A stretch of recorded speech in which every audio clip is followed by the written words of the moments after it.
pagi anak-anak, selamat datang kembali dalam pembelajaran ilmu pengetahuan alam bersama Ibu Mega.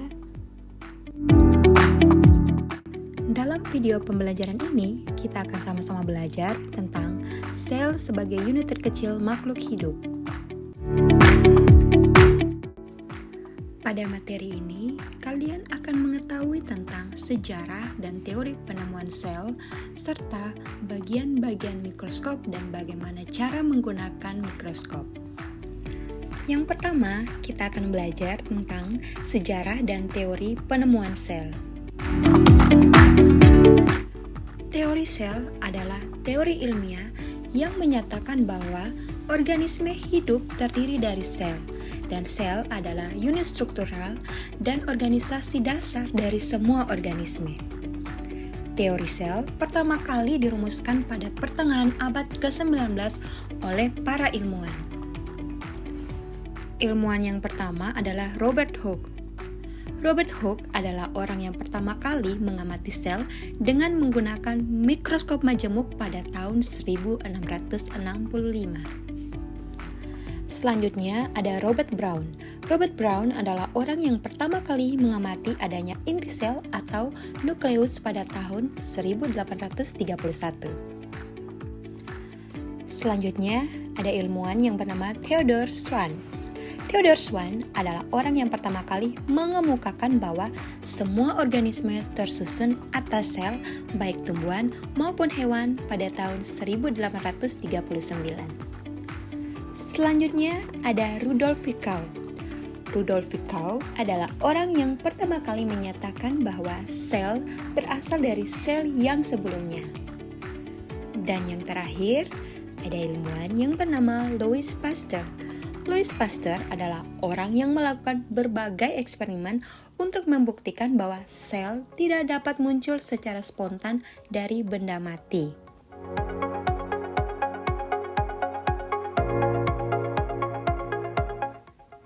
Setelah kalian mengetahui kontribusi tokoh penting dalam sejarah penemuan sel, kalian juga perlu tahu bahwa penemuan sel tidak lepas dari perkembangan alat pembesar yang disebut dengan mikroskop. Nah, selanjutnya kita akan sama-sama belajar mengenai mikroskop dan cara menggunakannya. Mikroskop adalah alat yang digunakan untuk melihat objek yang terlalu kecil. Dan untuk memanfaatkan mikroskop secara optimal, penting untuk kalian memahami bagian-bagian mikroskop serta cara menggunakannya dengan baik dan benar. Berikut ini adalah bagian-bagian dari mikroskop.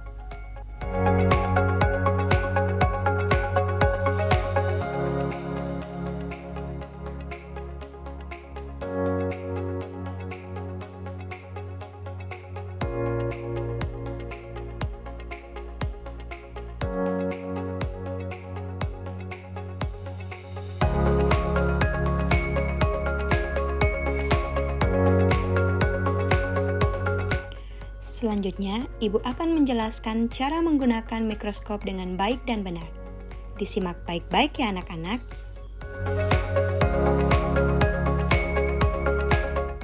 Langkah pertama adalah kalian melakukan persiapan dengan meletakkan mikroskop di meja yang datar dan stabil, serta kalian harus memastikan sumber cahaya siap untuk digunakan. Langkah yang kedua adalah menyiapkan preparat. Tempatkan preparat di atas meja preparat pada bagian mikroskop dan gunakan penjepit untuk menahan objek agar tidak bergeser. Langkah yang ketiga adalah mengatur lensa objektif. Kalian dapat memilih lensa objektif dengan perbesaran terendah. Lalu, kalian boleh memutar revolver hingga lensa berada di posisi yang tepat. Langkah yang keempat, memfokuskan objek. Kalian bisa menggunakan pengatur fokus kasar untuk mendapatkan gambaran awal objek. Kemudian, dapat gunakan pengatur fokus halus untuk mendapatkan gambar yang lebih jelas. Langkah yang kelima adalah menyesuaikan cahaya. Kalian dapat mengatur kondensor dan diafragma agar cahaya yang masuk cukup sehingga objek nanti dapat terlihat dengan jelas. Langkah yang keenam adalah mengganti perbesaran. Jika kalian ingin melihat objek yang kalian amati dengan perbesaran yang lebih besar, kalian dapat memutar revolver untuk mengganti lensa objektif dan jangan lupa untuk menggunakan kembali pengatur fokus halus dan kasar agar objek dapat terlihat dengan jelas. Langkah yang terakhir adalah setelah penggunaan. Jadi pada langkah terakhir ini setelah selesai kalian menggunakan mikroskop, kembalikan lensa objektif ke perbesaran terendah. Lepas preparat dan bersihkan bagian-bagian mikroskop yang mungkin terkena debu atau kotoran. Dengan kalian memahami bagian-bagian mikroskop dan cara menggunakannya, kalian dapat melakukan pengamatan dengan lebih efektif dan memperoleh hasil yang lebih akurat. Nah, sampai di sini dulu ya pembelajaran kita kali ini. Dan sampai bertemu lagi pada video pembelajaran kita selanjutnya. Jangan lupa belajar dan God bless you.